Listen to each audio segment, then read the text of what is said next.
All right, let's do a little practice work. Well, everybody try numbers 3 and 4. Okay, number 3. Take a look at that. I'm thinking we just want to multiply our exponents together. So what we're going to have is 9 to the 2 times 1/3. So that's going to be 9 to the 2/3 power. Let's go on to number 4. Once again, it's a very similar situation. Let's go ahead and multiply our exponents. So it'd be 2 times 1/4. And when you take 2 times 1/4, that's going to be 1/2, or the square root of 12. All right, let's go down to 5 and 6. I'd like everybody to try those. Number 5, what I would do is I would recognize that that 6 is to the first power. And if you are dividing bases that are the same, you are going to subtract the exponents. There you go. There's the answer to that. Number 6. Looks like a similar situation.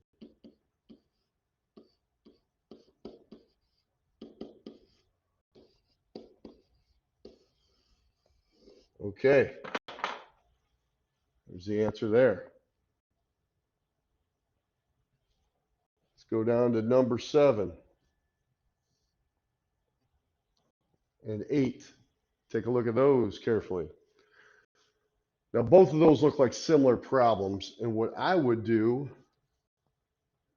is notice that this can be regrouped. So what I'm going to do is I'm going to take 8/10,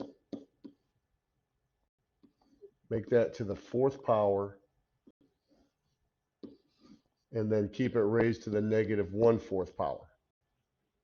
Okay. So now what I notice, there's a couple things you could do here, but I am going to notice this is a power to a power. So those both multiply together. So what I will get in this case is 8/10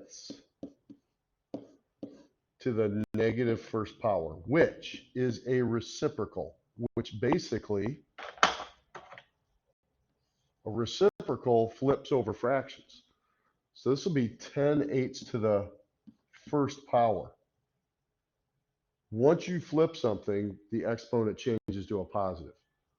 And then we would just simply reduce that fraction, divide everything by 2. It'd be 5/4. So that's one way to do that problem. Most of these problems have multiple ways you could go about them. Now, number 8, I think I'm going to go about this the same way. And I'm going to see I've got 9/6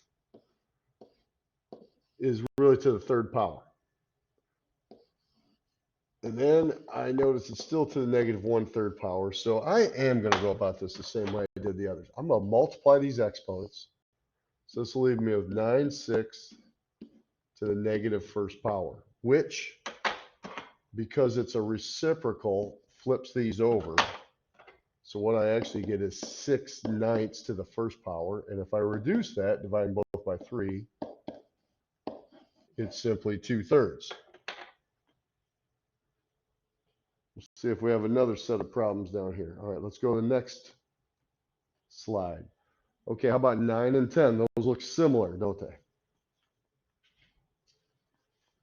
So what are we going to do here? About question number 9.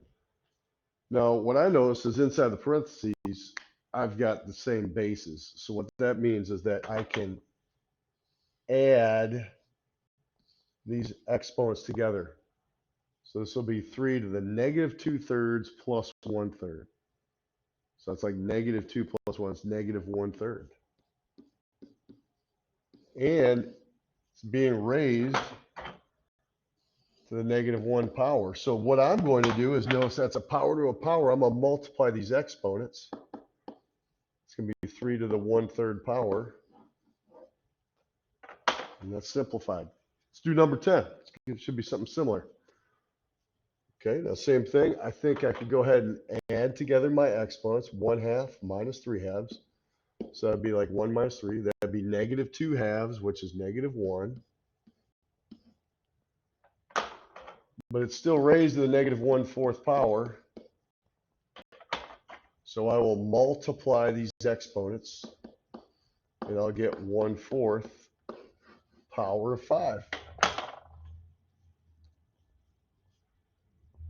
Let's go down to 11 and 12. 11 and 12 here. All right, I'll recenter it here. There we go. Okay, now how would you go about something like 11 and 12? Now, what I'm noticing in number 11 is there's a 2/3 power with everything. So what I'm going to do is I'm going to rewrite this as 2 times 16 over 4, all to the 2/3 power. That's power of a power rule. Power of a product, power of a quotient. And then you can just simply do the math inside the fraction. That's 1, that's a 2, that's 1, that's an 8. So it's really 8 to the 2/3 power. Okay. Which, I mean, that's something you could even simplify more. Let's think about our exponent rules. That's really the cube root of 8 squared. So that's really 2 squared. This answer is actually 4. We can simplify that down a little bit more, can't we? So that's 4. Let's go to number 12. Okay, so I'm seeing all different exponents, right? But in the numerator, it looks like we can actually, a couple ways we could go about this problem. We can go ahead and add exponents together in the numerator. So I'm going to add these two together. So what I'm going to do is I'm going to rewrite this. This will be 49 to the 7 plus that'd be 10/8 power. Now, if I reduce 10/8, dividing both by 2, that would be 5/4, right? So I'm going to go ahead and do that. Over 7 to the 5/4. Now, do you see that you've got a couple of the same exponents here? So now what I would do is I'd rewrite this as 49 over 7 to the 5/4 power. Now I know that 49 over 7 is actually 7 to 5/4, and you can't do anything else with that. And there you go.